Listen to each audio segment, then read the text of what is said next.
So I've been filming with the Panasonic Lumix GH6 for over a year now. And one of the first lenses that I got is the Leica 10-25 F1.7 lens.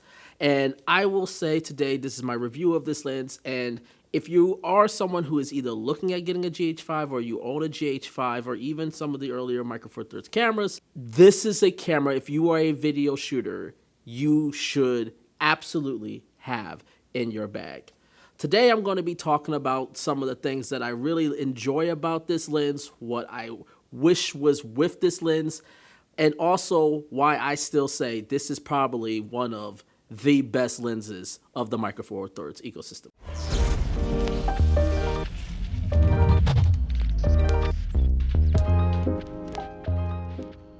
Hello everybody, my name is James Jackson. Welcome back to the channel. If you're new here, I'm just a simple filmmaker and cinematographer out here talking about gears and cameras and things that I love in all aspects of filmmaking.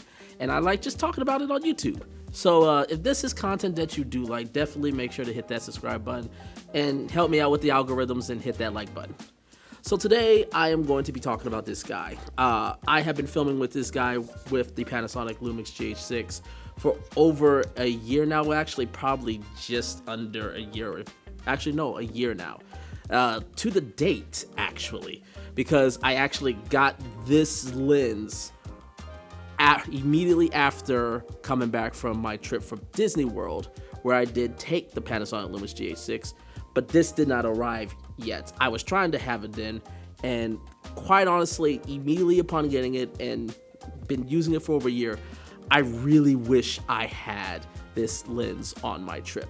So let's start off with build quality and design. And quite honestly, for a Micro Four Thirds lens, it is built solidly. It is it's a fully weather sealed design body. It has great grooves in terms of focus, and if you have a Panasonic lens, I don't know if this will work with Olympus, and I'm pretty sure this won't work with like Blackmagic Pocket Cinema Camera 4K cameras, but if you do have a Panasonic camera, especially the newer ones like the Panasonic GH6 right here, if you were to, you can basically install or decide what the focal throw is electronically. So now it does have a manual version where you can do just quick shifts like this, but this is really more so of a photography or if you're really just trying to get quick turns. But if you want that filmmaker focal throw, this can go, I believe you can go as high as 360 degrees. I prefer 270 degrees. I think that's just enough to measure control, but it's just absolutely gorgeous throw.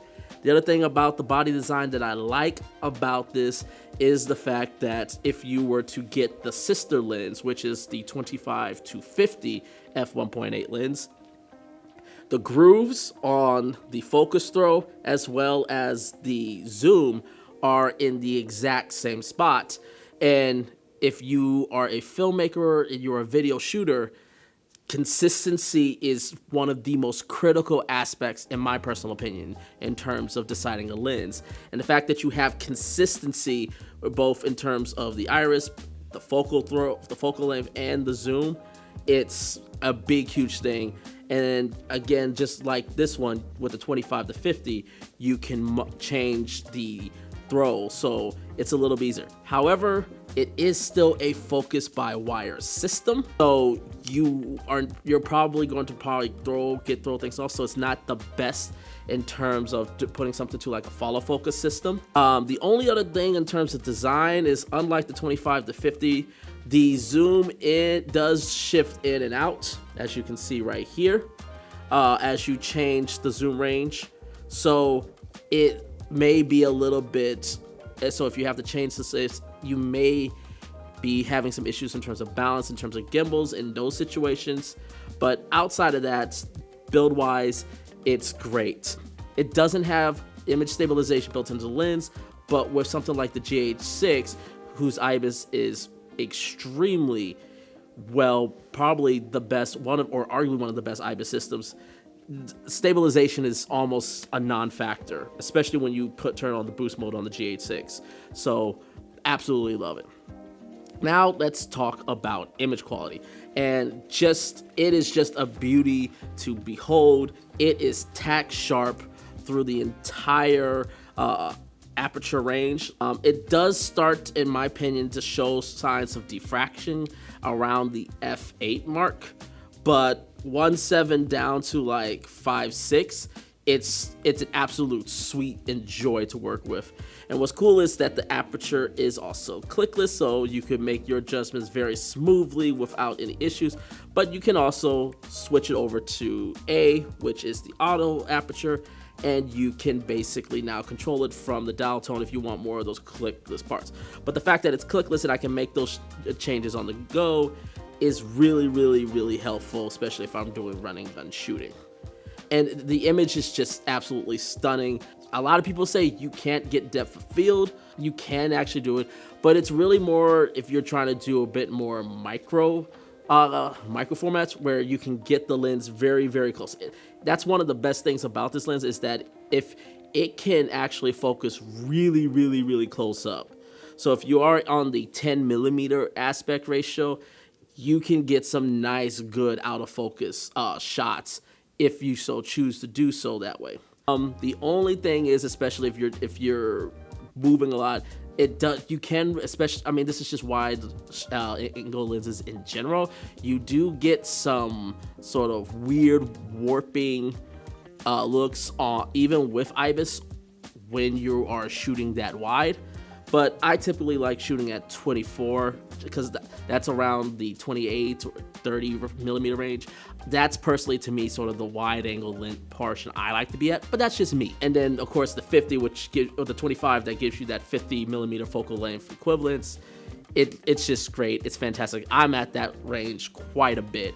And even then, you still can get, at a certain pace, I would say about, if your subject is about 2.5 to 3 feet away, I would say you could still get amazing depth of field with this lens. So, which for a micro four thirds lens is definitely something really, really valuable to do. And then now I just want to quickly talk about the combination of this and the GH6 and why I say this is should be like one of the #1 go-to shooting. Number one, if you've been around, you know I personally feel the GH6 is one of the best grab-and-go cameras on the market today. And to do grab-and-go content, having the variety of focal lengths from 20mm full-frame equivalents all the way to 50mm full-frame equivalents, giving you that zoom where you can really just sort of give different looks, it's a perfect pairing. The IBIS in the GH6 works well to offset the lack of IBIS here, and you still got full weather sealing, and which is great with this. So a full weather sealed body, full weather sealed lens. I know that's reversed. This is the body, this is the lens, but y'all get it. Both of these, so you could take these in so many different climate environments and be able to still come out with great looking shots. And just the image is just absolutely stunning on this. With a fast aperture of 1.7, it works well with, it allows the GH6, especially in that dynamic range boost mode where you can shoot in very underlit situations.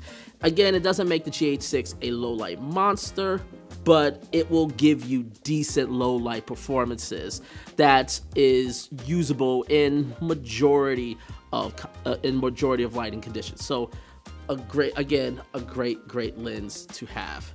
So if you are someone who is interested again in purchasing the GH6, I highly recommend you guys get the Leica 10-25. It is a pricey lens, and I do understand that.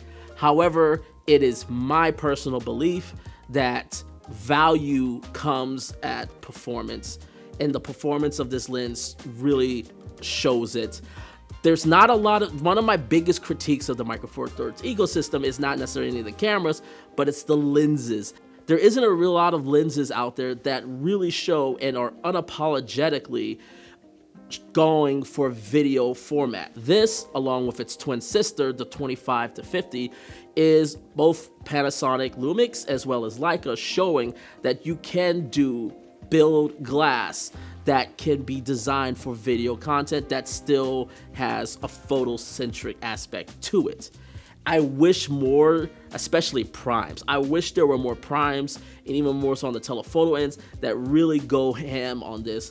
The fact that it has such a wide, it has a 77mm diameter, which I think is, to me, the most crucial aspect, because having a big frontal element, especially when you're working with a micro four thirds lens, helps you create more three-dimensional space, versus having something that is, yes, while small, compact, and lightweight, it doesn't really help you with that three-dimensional space, which is, to me, something that, giving when you're working with a smaller sensor, is such a critical factor to just open up your creativity. So price-wise, yes, it's high, but it is if you're going to go in the micro four thirds ecosystem, I can't say enough good things about this lens. But these are my thoughts on the Leica 10-25mm F1.7 lens. I would love to know what you guys think. Let me know, leave your comments below, and as always, make sure to hit that subscribe button. And until next time, take care, everyone.